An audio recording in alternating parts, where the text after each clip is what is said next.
That's how you start recording. Is it? That's loud. Is it? Yeah, it's weird. Haha. That's how you do it. This is how you. No, we can't afford that. No, sir, we can't. No, we cannot. If I sing that far off key, do you think it'll be picked up by anything? I mean, probably not. But, let's not chance it. One whole podcast. Joe sings off key and mumbles some words because he doesn't know the lines to all the music that he likes. Or almost any of them. Or almost any of them, yeah. You can't get in trouble if you don't know what band it comes from, too. Pretty sure you can still get in trouble. And I don't think the lack of knowledge will stop you from getting sued. That's how the law. I thought that's how the law worked. I didn't know car theft was illegal. Yeah. Give me your car. You can't feign ignorance if it's real ignorance. It's not feigning if it's the truth. Mm-hmm. It's not feigning ignorance if you're actually an idiot. That makes sense. That makes sense. Right? Makes total sense. What the hell just happened? I don't know what just happened. The news app decided it didn't want to be a news app anymore? So what did it turn into? Oh, stupid. I don't know how to work computers. I must have hit when I was trying to swipe or scroll, I must have had a third finger hit and it closed the window. Ah. Because, trackpad nonsense. That's dumb. Speaking of things that are dumb, Neil Blomkamp is done talking about Alien Project, apparently.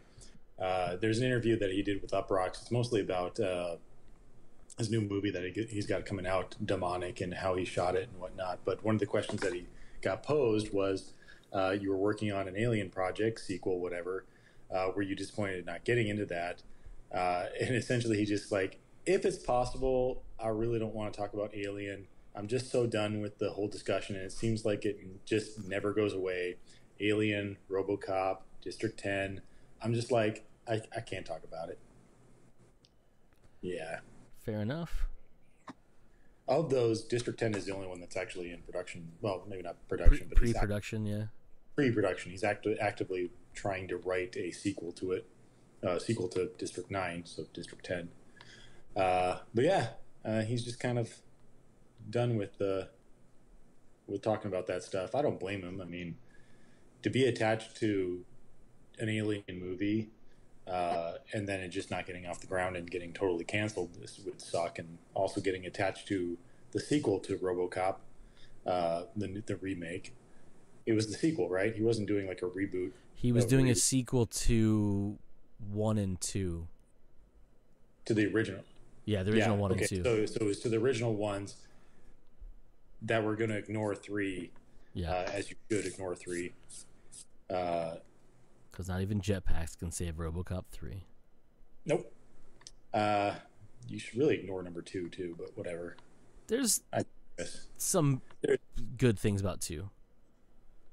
Probably some redeeming qualities. It's honestly been a long time since I've seen that movie, so I don't really know all the plot of that. Just mostly because the plot of 2 and 3 start to mush together to me. I know we had this discussion before where I thought the little kid drug dealer was in 3, and it turns out to be 2, and I'm like, oh, that's awful.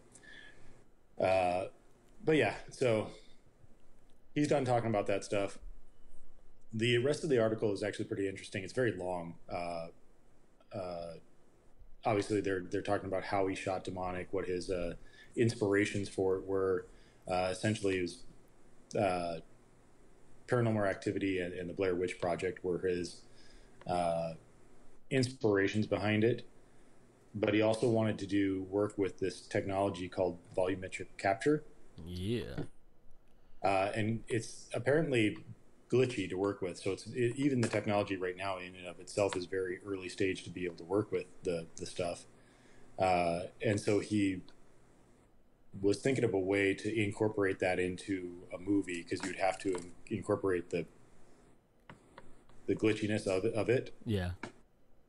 And so that's when he came up with demonic, combining the Blair Witch, something along the lines of Blair Witch Project and Paranormal Activity and technology, and that's basically what he came up with. Fair enough. Yeah. Oh, Like I said, it's a really cool read. I see the article right here. It says Neil Blomkamp on why audiences rejected Chappie. Yes. Yeah. I will. Yeah. It's not all about that, but he does talk about Chappie. I thoroughly enjoyed that movie. Yeah, it was. I mean, it was an interesting take for sure, but no, it's an enjoyable movie. It's one of those things where like that is definitely a movie made by someone who's a fan of sci-fi. You know what I mean? Like, and that's not. I'm not digging on anybody. That's like one of the most like hard sci-fi movies without being like, you know, Star Wars. But like there's a lot of heaviness in that movie with like just the thought of like, you know, obviously transferring consciousness and you know, being all fucking weird, and is it alive, is it not alive, you know? It's like because I think with the time we were like, it's like Short Circuit, but like if it were made by someone who was like on acid. Yeah. That's the thing that I love about that movie is like nobody's made a Short Circuit movie since Short Circuit. Nobody's tried to remake that movie or take ideas from that movie. Well, maybe take some ideas from that movie, but not like just the basics of that movie. And that's what I felt Chappie was taking the basics of Short Circuit and updating it. Yep, and it's because a lot of people are like, oh, it's like RoboCop. I'm like, no, because Chappie wasn't a person. Yeah. I mean, we find out later on they were doing that, but Chappie wasn't a person.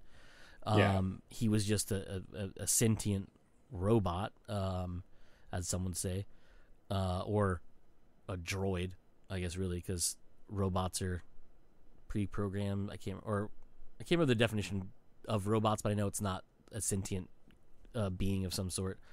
But that's the thing, is like that's all of his movies are on the surface a glorified, you know, like on paper, or actually just by trailer wise, is like a blockbuster, like popcorn flick, right? But all of his movies have some real depth in them. Like you go all the way back to District 9, District 19.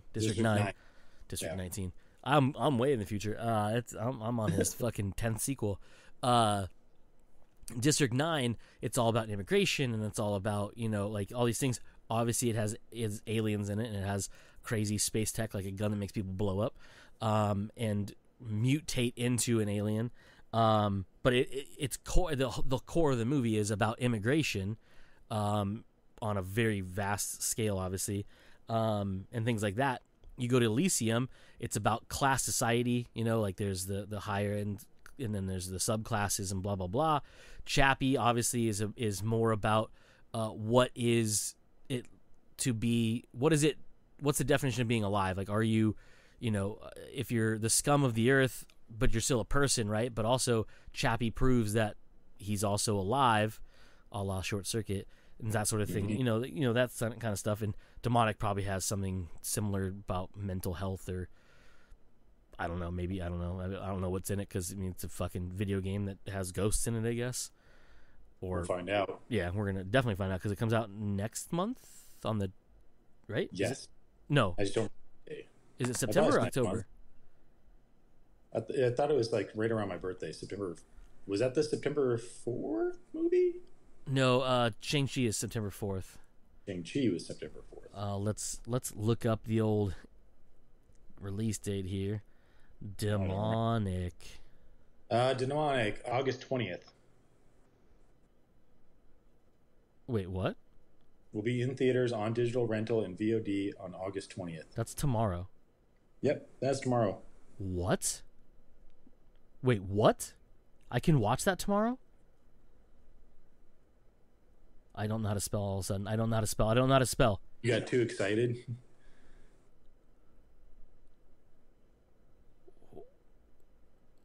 What? It's available tomorrow. I can watch it tomorrow.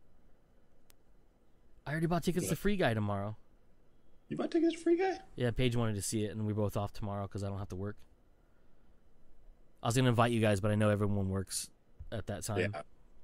Because Yeah. I was trying to avoid the crowd, so I was trying to go during the day. I'm not gonna lie. I was surprised. Like, I know Why did I think it was September? I would have swore that it was later in the later in the year too. Nobody fucking near us, Joe, has it. Maybe that's why we didn't really pay attention to it. Arizona Mills, the Draft House in Tempe, Gateway Pavilions is that Chandler? Which one is that Gateway one? Pavilions. It's Avondale. That's the one over by that's off the McDowell. Okay. That's close enough. North Valley 16. Actually, that's the North Valley 16. Isn't that the one that's off by Westgate? No, it is not. That is not right, Cody. That is the one downtown. Called something else. It's an AMC. No, the one that's in Avondale is there's a Harkins right there across the street from the Best Buy. Oh no, I'm talking about the one that. Oh no, there. Yeah, yeah. Sorry, that's a Harkins that's down. No, I was talking about down by the stadium. Oh, it's an AMC. Well, AMC is in Westgate. So there's the Harkins at Westgate, and then there's a Harkins that's across on Northern, the freeway. Yeah, on Northern. Yeah, but that's the close. But I mean, does that mean I can get it on iTunes though? Can I watch it? I'll buy it at home. I don't give two shits. I mean, it's probably rentable. Rental. Yeah. It's not listed for anything. It just has watch the trailer. Unless it'll go up tomorrow. I'm gonna check at 9:00 because that's when digital stuff usually hits. Apparently, I've never signed into Apple TV on here, and I don't. I'll figure out what my password was later. Anyway, what's my password? That comes out tomorrow. I am such a great fan of his that I totally ignored when his next movie was coming out. I could have swore it was set in September. I thought so too. That's why I said I thought it was the September 4th one. Because there's another movie that's coming out. I'd have to look up now the release dates, but there was another movie that's coming out right around my birthday that I was like, oh, dope, that's right around my birthday. Well, let's see. Let's check, Joe. I have the Google machine in front of me. Let's go by coming soon. We'll go by release date. Let's see what in 2 weeks it is. Done. No, I do not want to watch the trailer for that. Jesus. Let's see. Oh, it's so dumb. It's right. Like, the Monica's right there. Yes, I get it. I can fucking watch it tomorrow. Thanks, Fandango. Get out of my face. Quit rubbing it in my face. Right. September 3rd is technically the Friday. September 2nd is the Thursday you can watch them on. You have Shang-Chi. You have of stuff you would know, nothing else. I could have swore there was something like after, like the week of, but after. Well, Malignant, the James Wan one comes out the 10th, so a couple days after your birthday. Yeah, because on here it lists September 2nd is the preview screenings for Shang-Chi Legend of the Ten Rings. So obviously midnight showings, or as they used to be called. But on September 3rd is the Big Scary S Word, which I don't know what that is, but it has something political looking on it. The Gateway, which is not a movie that's remaking The Gate, which is unfortunate. Hands Up, Saving Paradise, Wild Indian, and something called Zone 414. Nope, then Sunday, September 5th, is a special screening of the 30th anniversary of Backdraft, which is pretty cool. Then the following week after that, the 10th, is Oscar Isaac movie, The Card Counter, Malignant, and then the 35th anniversary of Labyrinth is on the 12th. Oh, wow. Yeah, I don't see... what the hell's Forever Golden? Forever Golden? Celebration of the Golden Girls? What the hell is that? Okay, I don't know what the hell that is. So then The next big movie after that, because I would say the big movie that weekend is going to be *Malignant* for sure. Right. James Wan horror movie. Not in October, which makes no sense to me, but whatever. October's pretty packed though, shit, so I can understand why. And even more packed now because they moved Venom 2 back. Yeah. So dumb. Makes me so upset. The following Friday, well, probably should have been when Venom comes out because nothing comes out that day. Of importance, at least. Of big titles, I should say. Like, there's no big titles that day. The following Friday, the King's Man comes out on Wednesday the 22nd, which is a weird. You don't ever see Wednesday movies anymore because that's weird. But I think they wanted that. It looks like they wanted a long weekend because nothing else comes out that following weekend of any importance, except for that Dear Evan Hansen movie, which is the one with it's like one of those like coming of age stories about this kid who commits suicide and everyone believes this other kid is like his best friend and like gravitate to. It's weird. Looks like a real sad movie. Well, I'm pretty sure Addams Family 2 does not come out in October. That's weird. I didn't realize they were doing a sequel to that movie.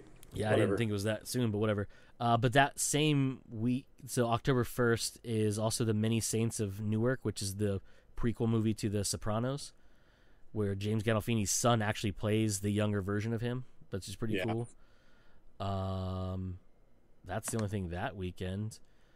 Then the following week is a very hollow release, but it's going to be there. It's No Time to Die, the new 007 movie, which is finally hitting theaters.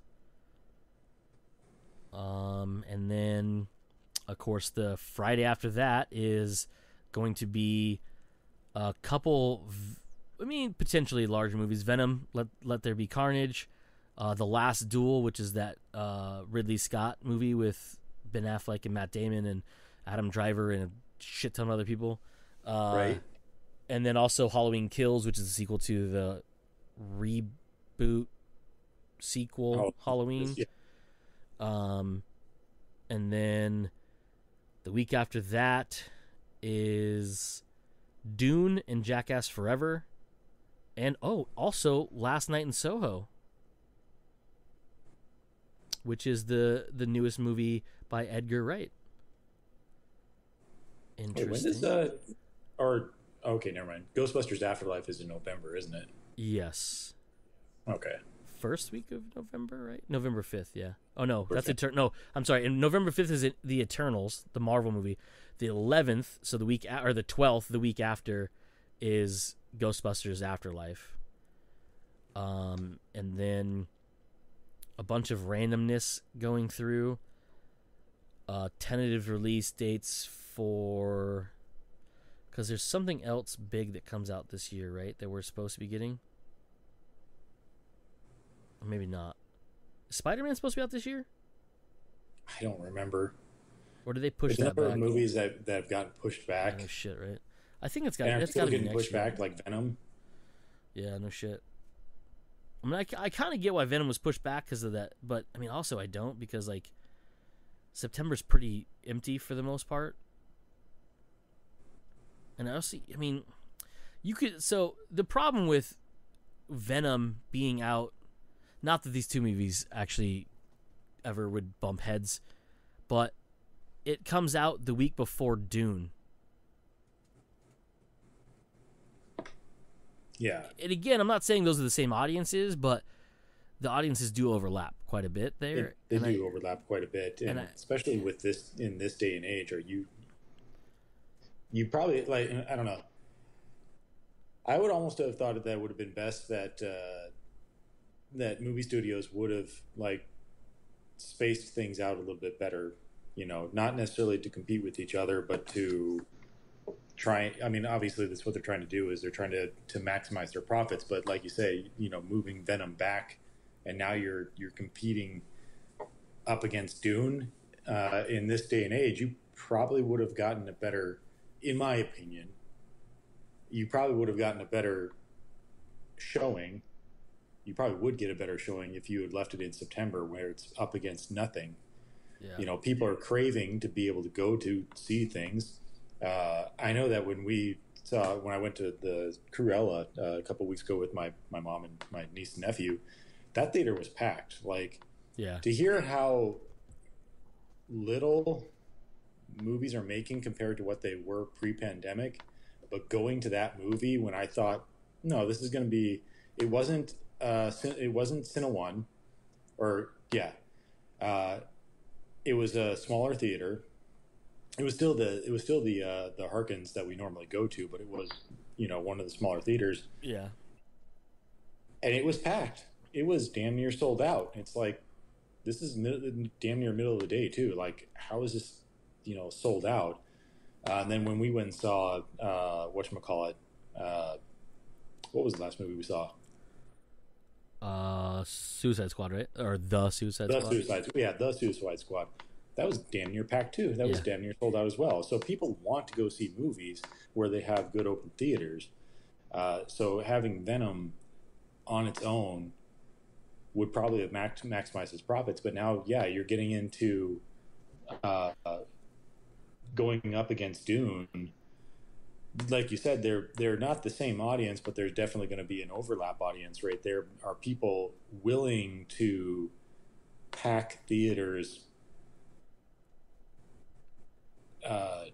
so close to each other, you know, 1 week apart. Yeah, nowadays people will choose one over the other, and even if not, you're gonna have less return for even people who. Okay, so you have I mean, I don't think There Will Be Carnage is gonna have a massive week. I mean, compared to everything else, it may win that weekend, but knowing actually, let's see I'm not even gonna say that it's gonna win that weekend because of Dune. Well, Dune will be the weekend before.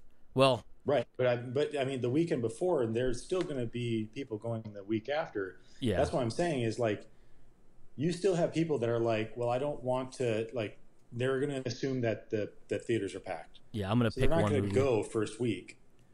They may not even go second week, but the second week it's still going to be pretty busy. You know, they still might go third or fourth week. Where Venom should be making its money in its first week and second and third weeks and whatnot. But it's going to be heavily impacted by Dune. Yeah. And especially because the movies like that, you're going to lose out your bigger theaters and your larger format theaters because the spectacle of Dune is going to outdo the spectacle of any Venom movie. Which is a great question. Over at the Cine1, are you going to play Dune for 1 week in the Cine1 and then switch over to Carnage? No, it's going to be... So Carnage may get... Well, that weekend... Well, let's see. Hold on. What's before that? I know we just talked about it. So... Oh, shit. Venom. That's a bad choice. So, depending on how well tickets sell for No Time to Die, because I guarantee you that will be in Cine1. There's no reason it shouldn't be. Especially because the week before there's nothing. It's Bond flick, yeah. So depending, because again, Bond doesn't have a day and date streaming and, so it might be only theaters, right? Because that's for a little while. Yeah, because people were fearing, the studio MGM, because they got bought up by Amazon. People were fearing. When I say people, the people behind the movie itself, not like you and I, they were fearing that Amazon would then pull what they did with a lot of other ones and just do a very limited theater release and then do it on digital. But I'm pretty sure they're not going to because it's too late. They would have announced that by now, I would think. But maybe, I would think they would have not. announced it by now as well. You make a big push. Hey, buy Amazon Prime and get the new Bond movie for free. But I don't think they're going to do that just because of how much money they could possibly make. But that's going to be on large format screens for sure. And the week after that is Venom and Halloween Kills. Halloween Kills probably won't get large format screens, but it will get larger screens, but it won't get like Cine1s. It won't get what's that one that's off the 101 in Scottsdale? Cine Capri. It won't get that, right? Venom will probably get those larger ones depending on how well the Bond movie's doing. But the week after that, Dune hits, and Dune's going to decimate that. I know it's available on HBO Max, but for the people who like movies, who go to see them as spectacles, will want to see them in a larger format on there, especially IMAXs and the Cine ones of the world, the larger screens, with the better audio, with the Dolby Atmos and fucking 900 speakers. So you're going to lose those larger theaters, which means you're going to lose out on money.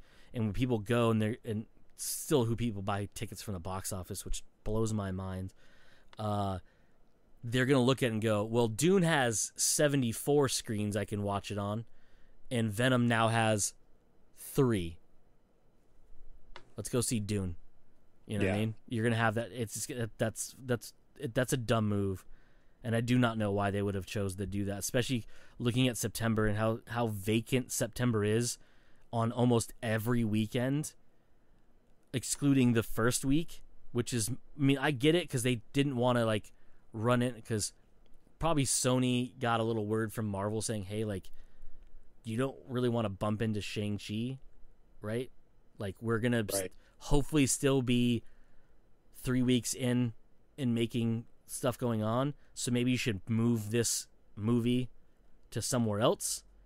But I wouldn't have shot for a month later. I would have shot for this really empty September 17th Friday, or even the Friday after that, which has the Many Saints of Newark, and I think maybe Addams Family too, but I don't think it actually comes out that week.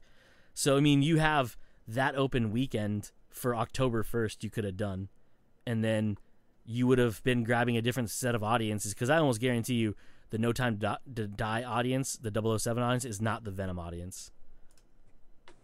Again, there's some overlap. I mean, it's you and I, obviously. Yeah. But, like, not nearly as many people. No. So, I mean, that's just, I mean, obviously I'm not in charge of any of that stuff because I would have made different decisions. What was the original release date on that? Do we remember? No, I have no goddamn clue what the original release dates for any of these movies were. Clearly, because we didn't even know the Neil Blomkamp movie was coming out. Bond, I remember, I don't know the exact date, but it has been pushed back by a year. So it was supposed to come out a year ago. Yeah, same thing with Dune. Boom, what the fuck? I was right, September 17th. That's why that weekend is so vacant. Because Venom was supposed to be on the 17th. Yeah, and then it got pushed back again. So they pushed it back to October. And that was only a couple of weeks ago that they pushed it back. It was last week. Last week, yeah. So they pushed it back almost a whole month. For what reason? It had to been because Marvel said, hey, Shang-Chi is trending high. You should probably vacate that weekend. Nah, bro. That's dumb. That's dumb. If anything, you should have shifted it back one more week to the 24th, because Dear Evan Hansen and Venom Let There Be Carnage probably not going to have a lot of crossover audience, so you're better off that weekend. That's so dumb. Is there a reason why? I'm trying to pull it up right now. There's a Hollywood Reporter article. Hopefully it mentions something about it. It says here, because amidst the SARS-CoV-2 Delta variant, whatever the fuck that actually means, surges in the United States, the film was delayed again to its current October 2021 release date. But that makes no sense. You're trying to tell me you think that your movie is going to have that much of an impact with the Delta variant in a month? Yeah, because I mean, look, I get it that there's a pandemic going on, and you know, I would want people to be safe out there and whatnot. But are you just going to continually moving it back a month? That's the dumbest thing I've ever seen. This isn't going away anytime soon. Like the way America is, the way the world is, really, this isn't going away anytime soon. So if you're just going to keep pushing it back, then just release it on some sort of digital. Yeah, at that point you're shooting yourself in your foot, because you've already spent. I don't even know what the budget of these movies are, but they're hundreds of millions of dollars if you include advertising and whatnot. For sure. You have to make your money back at some point in time. And So, putting so it's either release it and get what you can out of box office, or put it on digital. I don't care if it's pay digital. I do care if it's Disney Plus digital, because that's too expensive. I'm not spending $30. I'll rent a movie before I spend $30 on a movie through Disney Plus. I really want to see the Jungle Cruise, but I'm not spending $30 on that. Yeah, I still want to see Jungle Cruise. I want to see it in the theater for sure. But because that seems like one of those movies that's probably better on the big screen. Yeah, you know definitely. what I mean? And now if I don't get a chance to see it, because obviously scheduling and things like that, if I don't get to see it until it probably hits Disney Plus without premium access, probably November or December of this year, if it follows suit with everything else,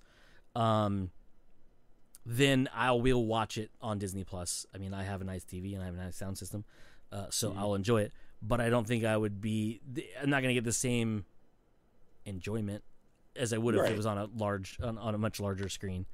Definitely. But to that point, I'm not like I'm I'm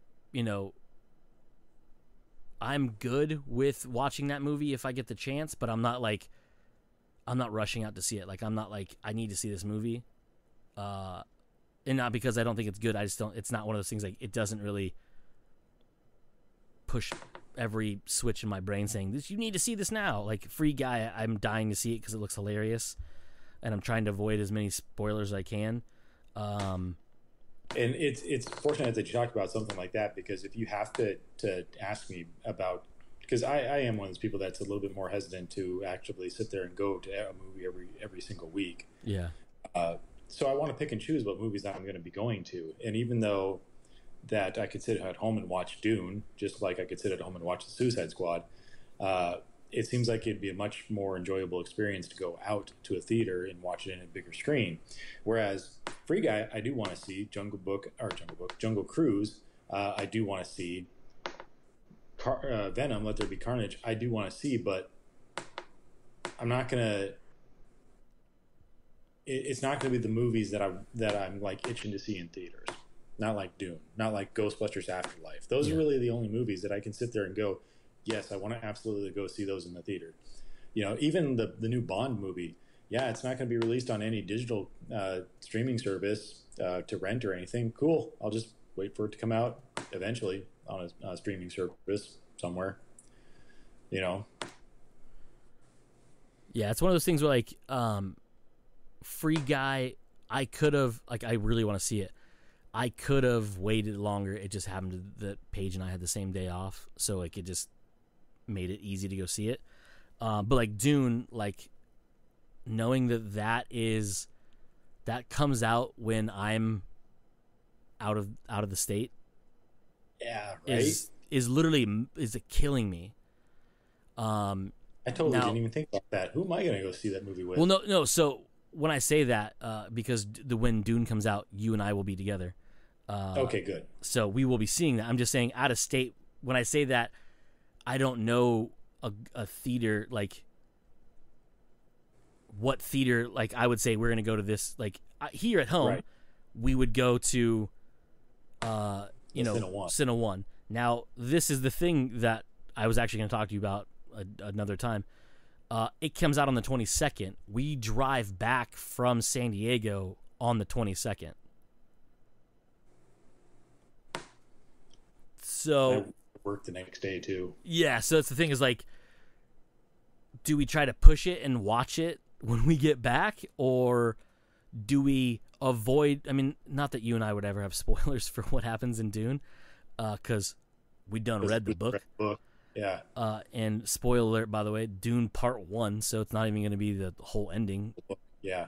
But it's, do we push ourselves and try to see it in a movie that's probably going to be, I mean, do they even have a time? I would say this. I would say let's not push things. Obviously, we're not going to see it before we leave California. No, because the night before we'll be at a concert. I'd be willing to just wait till that Wednesday. To see it, till that Wednesday, to see it in Cine One. Yeah, I'd be that's willing what I to was wait. thinking too. Yeah. 155 minutes. How many hours is that? 120 is 2 hours. 2.5 hours, a little over 2.5. Right? 2 hours and 35 minutes, right? Is that right? Yeah, something like that. It's fairly long. Yeah, it's probably not something you'd want to really do. Right after doing a 6 or 7 hour drive home. So yeah, you're probably right about that.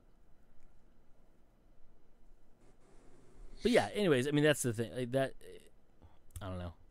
Again, I'm not anybody who runs a studio or anything close, but I think that decision to do what they did with Venom is a terrible fucking idea. And using the excuse that the pandemic and the Delta variant and all that stuff, bro, a month's not going to make a difference.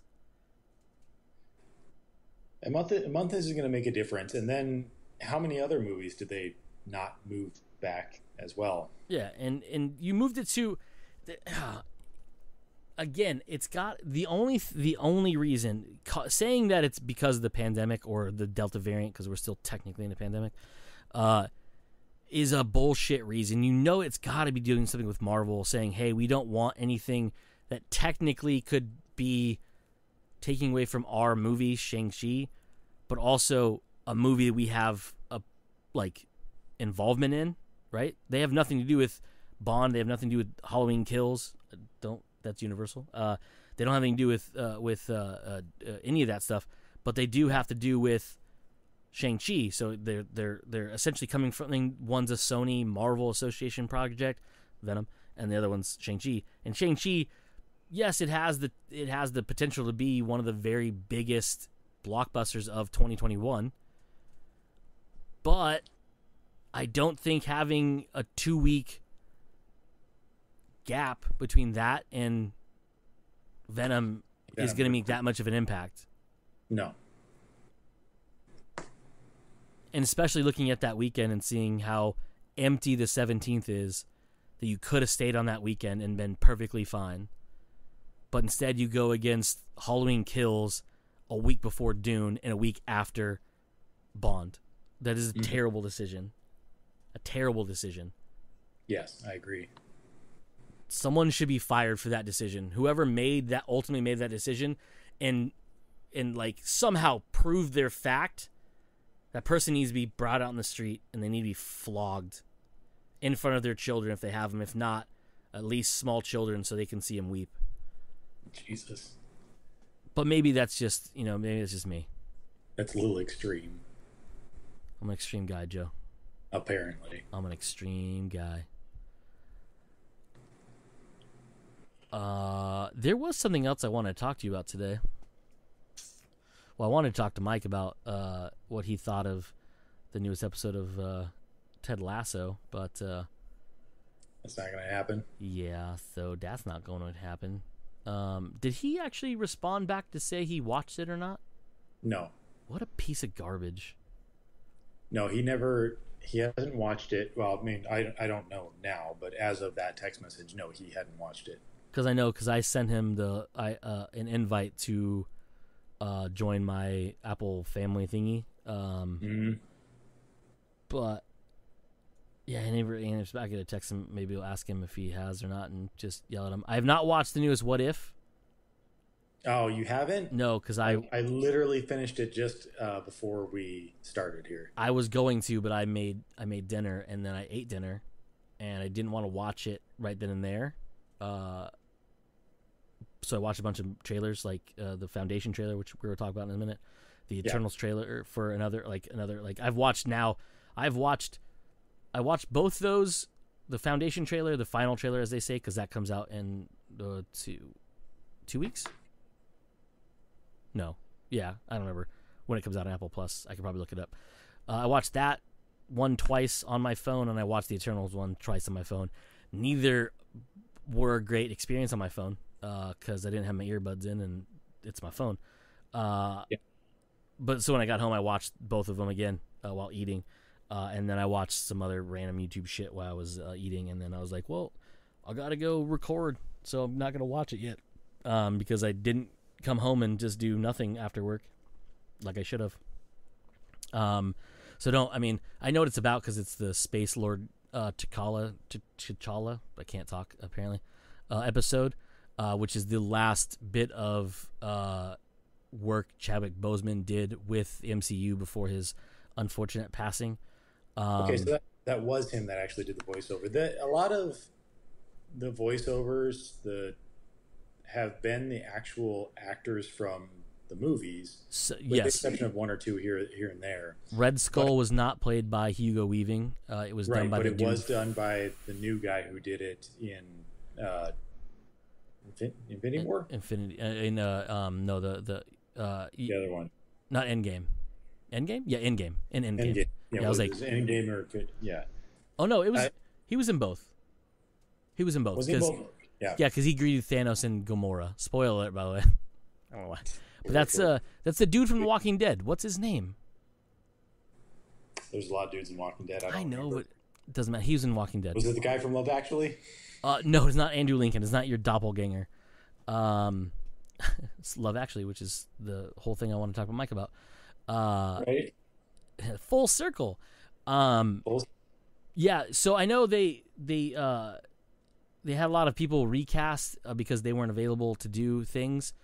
And I don't. Anyway, what I was getting at is that even in the first episode and what transferred into the second episode for me is there's just some voices like it's Michael Rooker. It is him, but it just doesn't quite sound like him. There's some weirdness with all the characters that you're like, that's spacing on James Gunn's brother's name, Sean Gunn.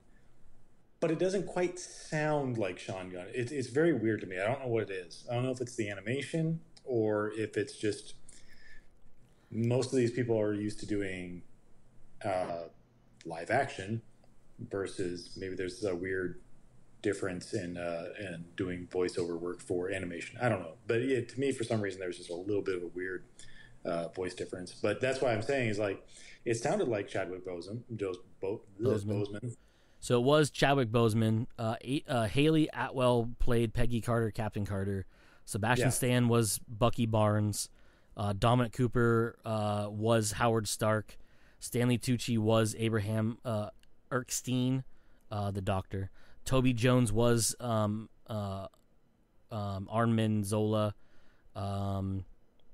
Bradley Whitford played John Flynn. I think that's correct. That was the role. Yeah, I think that's correct. Ross Marquand, that's his name, played Johann Schmid or Red Skull. He's the one that did the voice and I believe the facial capture for Infinity War and Endgame, if I'm not mistaken. Let's see. Steve Rogers was actually voiced by Josh Keaton, not Chris Evans. No. Samuel Jackson was the voice of Nick Fury. Jeremy Renner was the voice of Hawkeye. Yep. Neil Dunham was Mick Dono was Dum Dum Dugan. Yep. Michael Rooker is Yondu. Josh Brolin is Thanos, which was spoiled for me because I saw the fucking picture because goddamn Twitter. Benicio del Toro is the Collector. Kurt Russell is Ego. Yeah. Who are the other ones that are Karen Gillan is Nebula. Digimon Hewson is Kolrath the Pursuer. John Candy, was that? Oh, it is him. Oh, cool. T'Challa's dad, T'Chaka, is played by John Candy.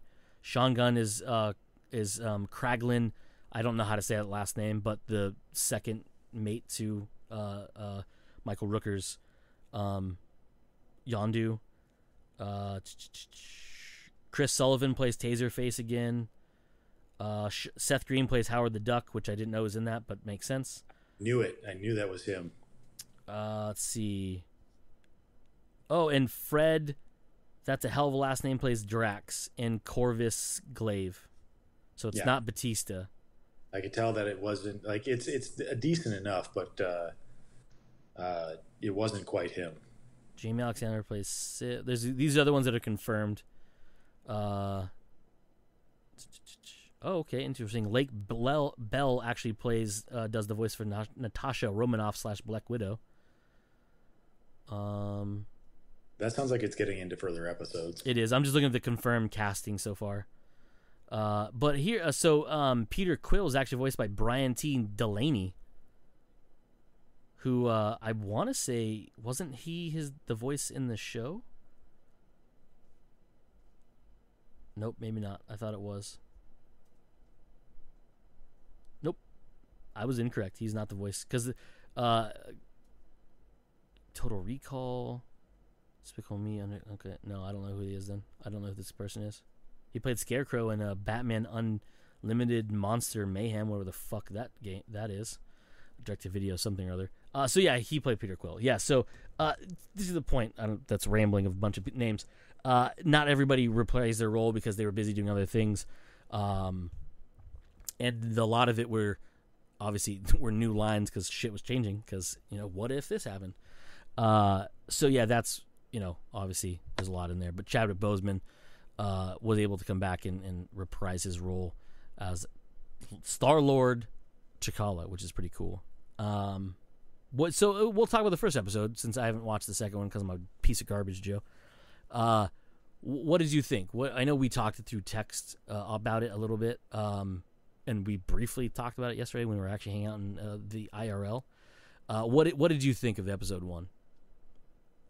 I thoroughly enjoyed it, but it went way too quick. It's only like half an hour, 45 minutes. I don't even know what the length of the actual episodes were. I think they were like 33 minutes, something like that. But it's one of those things where it's like it's a great idea having Captain Carter take over the mantle of Captain America, even though she's not really Captain America. She's more of Captain Britain.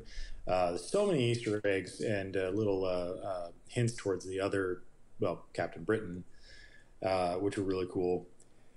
But like I said, it just felt like it was hitting all of the beats, but that's all it was hitting. There's nothing else in between. It was just like, we're going to do this and this and this and this and this and this, and it was end of the episode. And it's like, but you're missing a lot of the nuanced stuff. Like, at least you had the one dinner scene between her and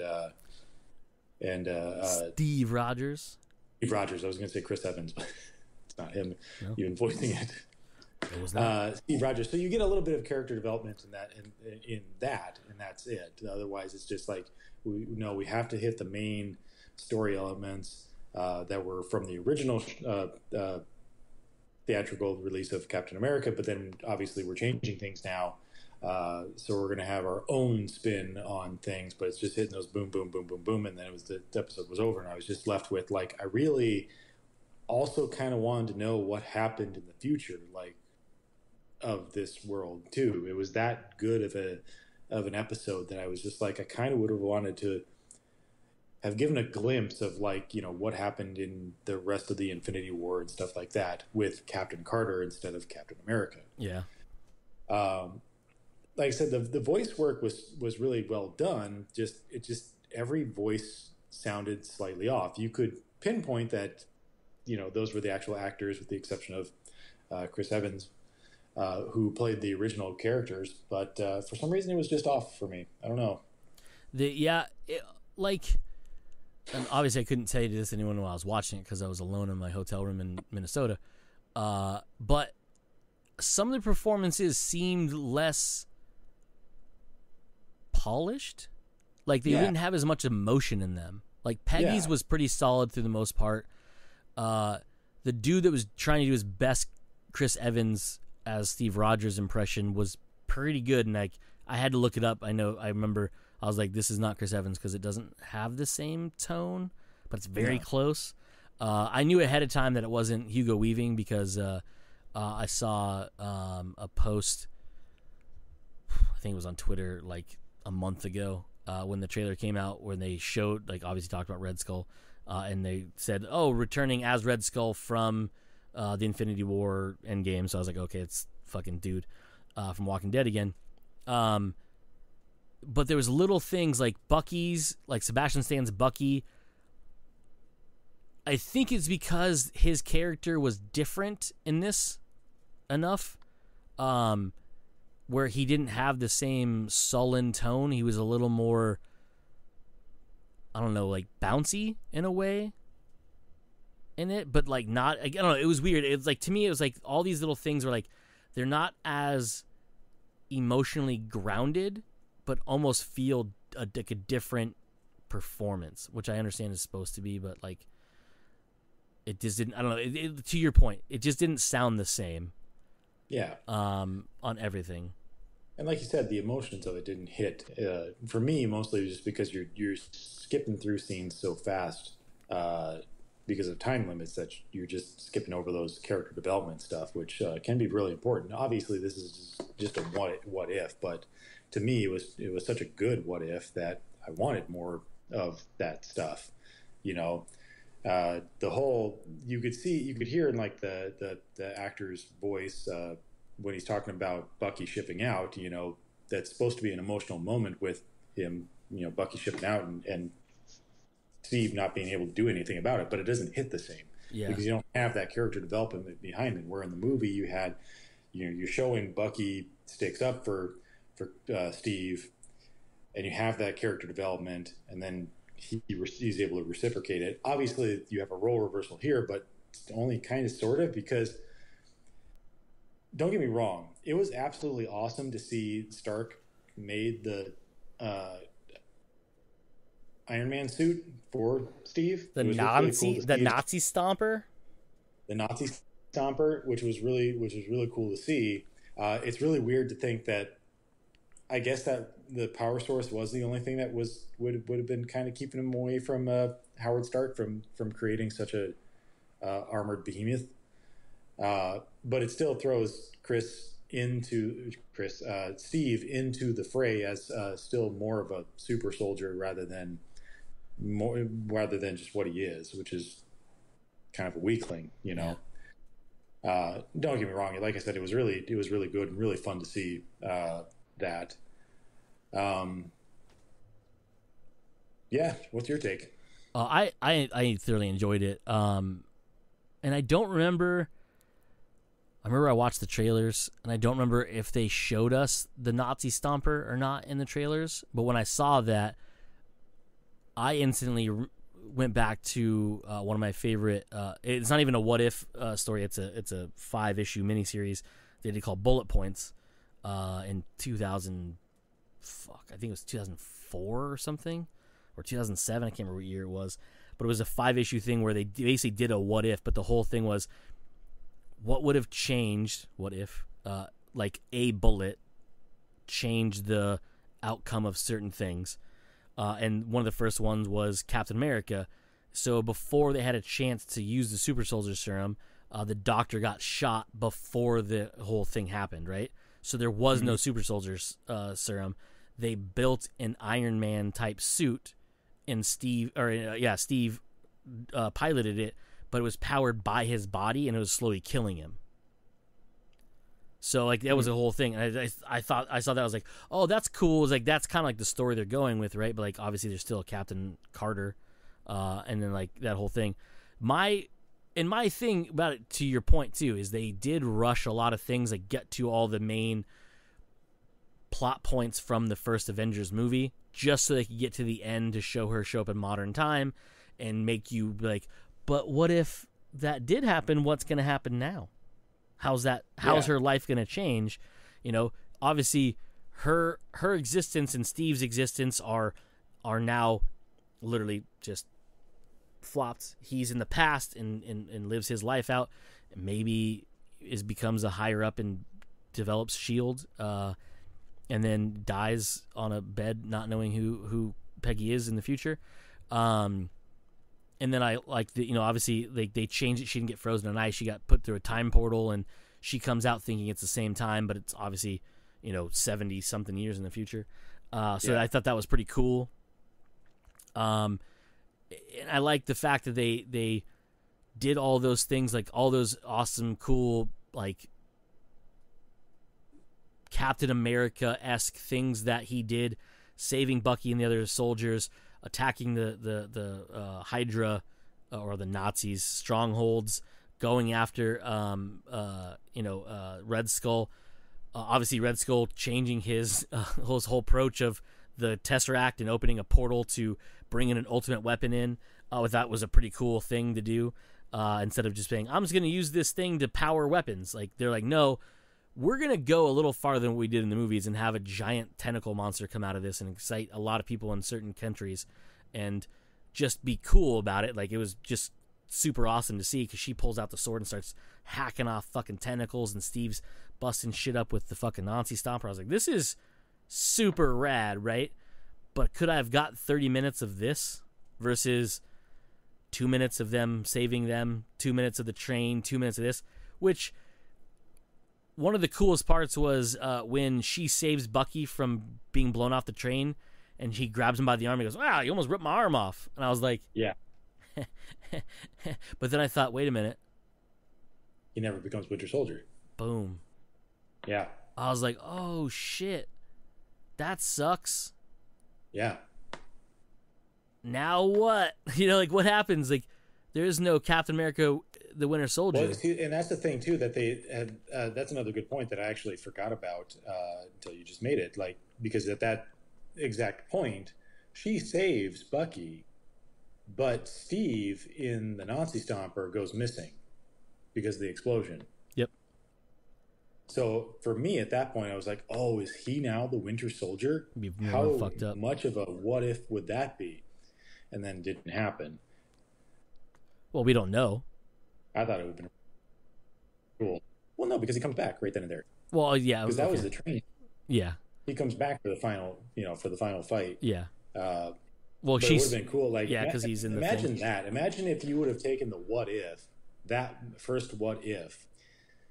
You lose Steve there, and you bring in another what if, and it's what if Steve is Winter Soldier. That would have been season 2.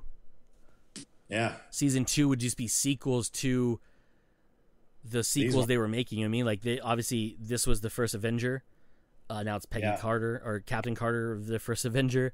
Then it would have been Captain Carter and the Winter Soldier. You know what I mean? And it would have been Cap. It would have been pretty cool. Yeah, because like season 2 would have been like a sequel, the what if sequel to the what if you made. Like, again, I haven't seen the new one, but I'm guessing Ego's in this one, so they kind of do 1 and 2, because he is in it. I guess from what I just read in the cast list.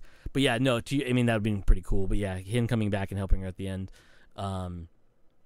is interesting, and her going obviously into the portal to fight tentacle monster thing for like, to her probably 10 minutes, to everybody else like 90 years. But I also thought it was pretty cool. Did you notice when the portal opened back up, it was in the same facility that Loki came through? Yep. And it was both Hawkeye and Nick Fury, and I was like, oh, you motherfuckers is clever as shit, because that's the same thing that Loki... that's pretty dope, I thought. And maybe I'm just thinking too much into it, but I thought that was pretty cool. That was really cool. Yeah, but for season 2, it'd been cool if they would have done the sequels to the what if of the sequels that were made from the original MCU. It'd be really cool, but if they started that as a thing, it'd be incredibly infuriating, because you would get like one really good episode and you're like, fuck, I have to wait a whole another season to get a sequel to this. Yeah. And the other thing I was trying to get to, and then I started rambling about other shit. To your point, though, I kind of wish, in a way, the episode would have been what if, and then what if Captain Carter or Peggy Carter became Captain Carter, right? And then instead of giving these bullet points, they would have given him a montage of her as Cap in the first Avenger, and then jump to the bulk of the episode being later on. Like, what if, like, to your point, what if she was going forward in the MCU? I would have liked to see a montage of how those events would have changed, and instead of bullet points from the first Avenger, do bullet points from the first 10 years of Marvel. You know what I mean? And but from her point of view, not Captain America's point of view. You know what I mean? I see what you're getting at. I would think that would have to definitely be a longer episode format, more of like an hour long, because it definitely would be interesting. You'd hit up the main things. You'd be like, okay, she helps defeat Hydra and then gets trapped in the ice, or in this case, gets trapped in a portal. And, now we're in future time. Now you're going through the events of Winter Soldier. Yep. And then you're going through the events of Civil War, and then you're going through the events of Infinity War. And how her being there would have affected all that stuff differently in the main points of those things. It would have been interesting to see, but you could not do that in 30 minutes. No, because what I was going to say is you could do that as a whole. Like, the first season would be Captain Carter, What If? Yeah, okay, you brand the whole season as one. Yeah, like, so the show is What If, right? But the first season is Captain Carter. Captain Carter, what if she became Captain America or Captain Britain in this case? And that's this whole season. That's the what if. Once it's done, it's done. That I could definitely have gotten behind because, like I said, the first episode hit really well, and I wanted to see more of it. And I wanted to see not only more of the original in First Avenger, but definitely going forward, what would the Avengers look like with her? Yeah. What would Endgame look like with her? Yeah. Now, I know why they didn't, because this is based on a bunch of one-shots of comic books throughout the years. And in those, they're never more than one issue. It's always a one-shot. So what if Peter Parker became the Punisher, or, whatever happens to be in the comic books, at least. What was the Ghost Rider one? There was a Ghost Rider one that was pretty cool, too. I don't remember what it was. Oh, it was, what if somebody else became Ghost Rider? It was... something weird, too. I can't remember what it was now. Anyways, so I know why every episode is one episode for one character, and obviously the whole thing with, like, the newer one being Guardians of the Galaxy or Star-Lord T'Challa. I get it, like it's one thing, and then going forward, there's like obviously there's other ones that are in there too. So I know why they did it that way, but after watching the first one, I had the same feelings. Like, I kind of wish we could get more, but also I really want to see all of Captain America's events from her point of view. Like, what you could have done, because obviously it's a multiverse thing. Like, her trajectory as Captain Carter changed events, obviously, because it's not, you know, and her being Captain Carter, the first Avenger, wouldn't change who else. I mean, it might have changed who else was who, right? And then you could have still brought in Iron Man. Well, definitely. By that time, you would have, you obviously have Jeremy Renner as Hawkeye. Yeah. Nick Fury. You would have had a Tony Stark, but that would have been a big difference because you already got the Iron Man armor already being made. So you would have like Mark 100 by now. Exactly. And Tony would have grown up around this armor rather than inventing it himself. Yeah. But I couldn't see that really affecting Thor. I couldn't really see that affecting Banner. Yeah, exactly. That's what I mean. So you could have seen the interactions differently with them, but it wouldn't have just been cool. And you obviously wouldn't go through all the minutia of all the movies and things like that, but you could have had every episode for 5 or 6 episodes, whatever you want to do. You could have had those standalone stories, and you could have expanded on things we didn't see. And obviously, like, her going to visit elderly Steve Rogers in a hospital would have been fucking gnarly. You know what I mean? Yep.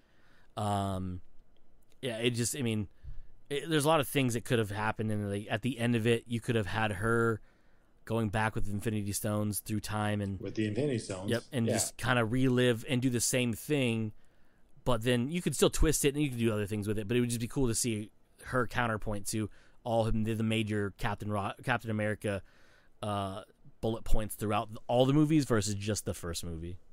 Right. I did like the training or the weightlifting montage, though, after she became all buffed, and she's talking with Steve, and she's throwing the weights into the wall, much like Steve did with the fucking chucking those weights into the wall. First off, that scene is literally like shot for shot of Steve hitting the bag at the end of the first Avenger. Yep.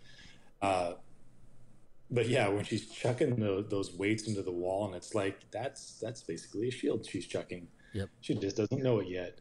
Yeah, and I did like the way they made her buff like that too, because I was kind of afraid they were gonna like not make her overly sized, because they made her bulk up.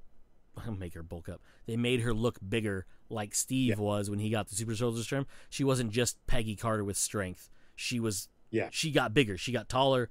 She got more muscular. She looked down on dudes, and I was like, that's like, can you imagine like what the Nazis would have thought if they saw this lady show up who's like taller than all of them and like kick the dude across the courtyard? They'd been like, 9. I set my gun down. I'm out.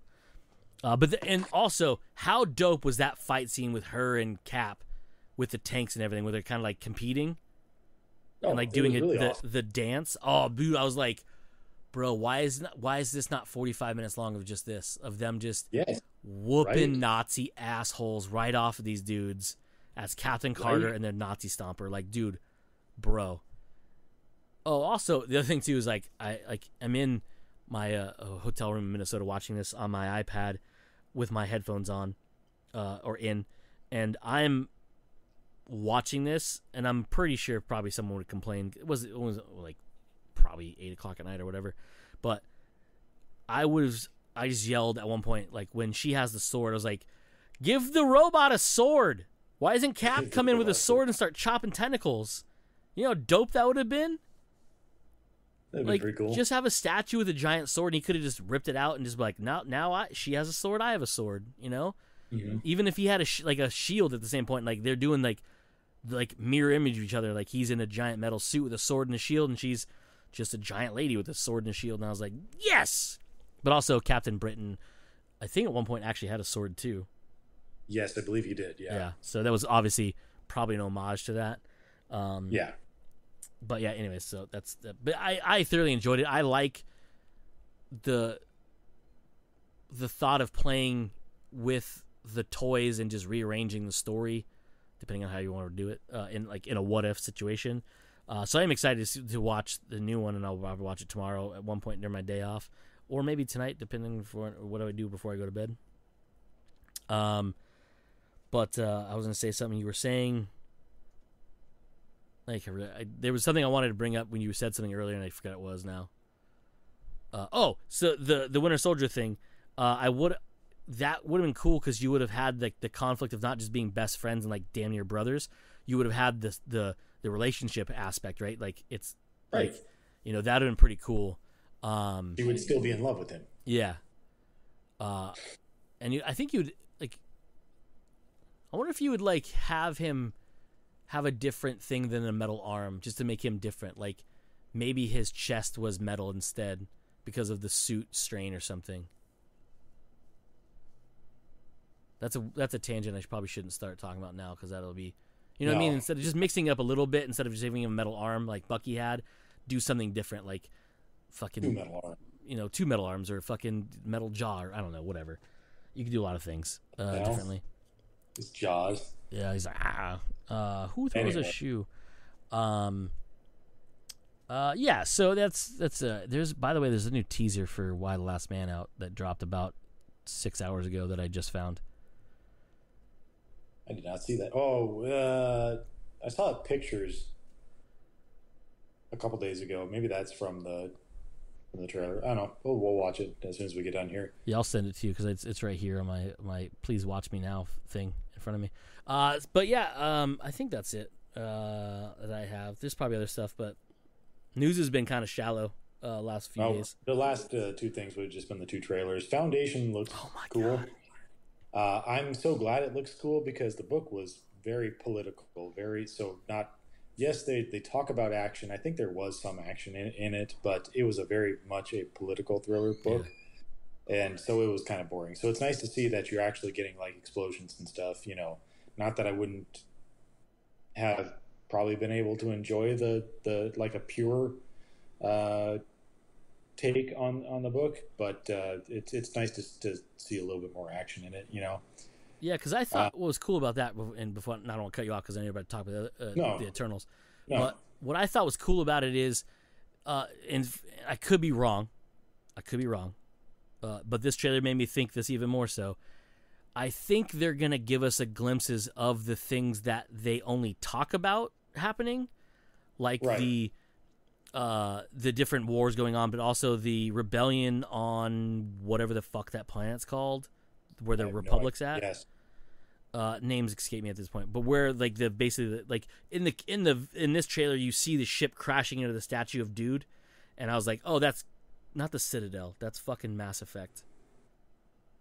Anyways, whatever the capital of the Republic or whatever it's called is, you see that rebellion happening, and I was like, that's cool. So they're going to show us that. They're going to show us the mass evacuations. They're going to show us the formation of the Foundation, which, spoiler, is a giant ship that has all the human knowledge and compass in it. That's going to basically be away from all humans and later give that knowledge to whoever survives. Was the plan, but it's not really how it goes. But watch it, you'll find out. But seeing the three versions of it's played by Lee Pace is the main one, but like it's the older version, the middle-aged version, and the child version of the same person, and they call each other brother, which I think is just real fucking mind fuckery. But that was cool. The graphics look fucking phenomenal, right? Oh yeah, CG looks amazing. By the way, go watch that on Apple TV Plus. The trailer on Apple TV Plus. I almost watched it on YouTube, which is where I normally watch my trailers. Yeah. Because I didn't want to watch it on my phone when I was sitting in front of my TV. The trailer was in Atmos on Apple TV Plus. It sounds amazing. I know what I'm doing after this because I watched it on YouTube because I already had watched it on YouTube, so I knew it was in my history. But yeah, I forgot they upload that shit onto the Apple TV Plus site for it, which is pretty cool. And then Eternals. Did you watch the trailer for Eternals? I watched the trailer for Eternals. It looks really good. It looks like an awesome Marvel movie. I do like that in the trailer they're addressing right away, where were you when all this shit went down? And they explain it. That's awesome. That's as long as you're sitting there telling me in the story that you have a perfectly not great reasonable explanation, but it's at least an explanation. Like I can understand that they have a job to do. They're sticklers for the job. They're going to stick to it, not interfere with everything else that's going on. You're just here to protect people from these MacGuffin things, not the rest of the stuff here. Yeah. It'll be interesting because I wonder if they're going to delve into the fact that they're descendants of the Titans. Yes. So I'm almost sure they are, just because of that final scene. Yeah. That final scene literally shows a Titan. I don't know which one it is, but it is a Titan. So I wonder because technically Thanos' mom should be one of them. Mm-hmm. And I think it's Angelina Jolie. I don't remember because I think this is based on the Neil Gaiman, John Romita Jr. run of the Eternals, where they made them essentially gods amongst humans throughout the time. I think that's what they're going for because it seems like the same cast because they're all different races or what would have been races on Earth. So they fit into the trailer very much so portrayed them too. I believe they called them gods at one point. Yeah. Because that was the whole premise of the Eternals in the Neil Gaiman run, if I'm not mistaken. I think it's the Neil Gaiman run that they're based on. Because I think that's the one he did with John Romita Jr. I think. But anyway. Anyhow. It looks really good. I hope that it's really good. I don't like the main cast and the way they tie it into the rest of the MCU and how they tied in things going forward will be really interesting to see. I hope there's a lot more. I'm not very familiar with the Eternals myself. I've never read an Eternals comic. I hope that the villains of it, they do show you probably the main villain in this trailer. I hope it's a lot better than just those weird monster dog things. Because those, all I'm saying is if you're putting your whole movie around that seems dumb to me. It doesn't look interesting to me. No, it's not a good idea. It's not a great idea. To me at least. But obviously there could be more to it, should be more to it, especially with the one villain that you do see. And then we'll see how the Titans factor into it more. But that's my opinion of that. Yeah, no, I thought it looked pretty dope. And when I saw the thumbnail, I think it was IGN that I first saw the thumbnail of the Titan, and I was like, "Oh, okay." And then I saw, so I don't know. You obviously don't know, so it's hard to say. But Kit Harington's character is referred to as Black Knight in the comic books. So spoiler, I think he's actually the villain, and he's actually an Eternal. But I don't know if he's gonna suit up because they have not shown him on any of the newer posters, or they're posters, but they're motion posters of all the characters. So you saw like Richard Madden in his outfit, which we now saw in the trailer. You see Angelina Jolie in hers. You see, it's not Chloe, I can't remember her name. Anyways, you see all the characters like Selma Hayek in hers, and the other dudes, and the young guy and the young girl, all in their crazy Eternal suits. But never in this trailer do you see Kit Harington in a suit. Mainly because in the comic book he actually literally wore a black suit of armor, which is probably not the most practical thing to watch on the big screen. But I'm wondering if he is going to be the villain or not, because in the spoiler alert in the comic book he is. So, but also in this comic book, they're literally they are Thanos' descendants. They use science to become eternal. That's the thing you see coming out of that thing into their throat. They became eternal. I mean, they never die. They never age, and that's fun stuff. That's why there's a young one and an older one and not so older one. Where the split of that race, the Titans, which is Thanos' group of people, they embraced science a different way, and they did not fix aging. They decided to just fucking war and kill each other off, and then Thanos decided he's gonna, I don't like this, I'm gonna snap everybody out of existence, and they obviously talk about this. So I don't know how far they're gonna go into that because it's pretty elaborate, but it'd be pretty interesting if Angelina Jolie or even Selma Hayek's character turns out to be Thanos' mommy. Definitely would. Anyhow, that's it. I think for this episode. Yep. Comes naturally. We are. Joe. I am Cody. We never did an intro, so that's both the intro and the outro. And as usual, you fuckers just came naturally. Bye. Bye, he says. I don't know how to work a computer. There it is, the stop button.